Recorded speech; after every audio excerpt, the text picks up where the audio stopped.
Hi everyone, welcome back to another video from Apps Academy.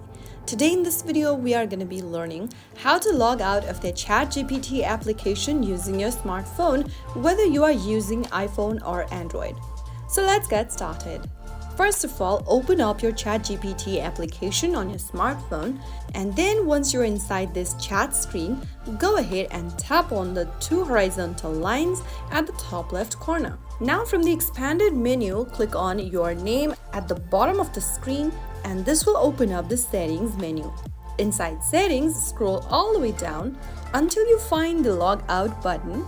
Before tapping on logout, make sure you remember your credential for your ChatGPT account so that you can get back next time whenever you want to log into the account. If you're sure you remember your credential, tap on logout and click on yes. Soon after you do that, you will be logged out of your ChatGPT account on your mobile device. Logging out of the account is a good idea if you are switching devices, sharing your phone, or just want a little extra privacy. If this video helped you out, feel free to drop a like or subscribe for more simple tech guides like this. Thanks for watching, and I'll catch you in the next one.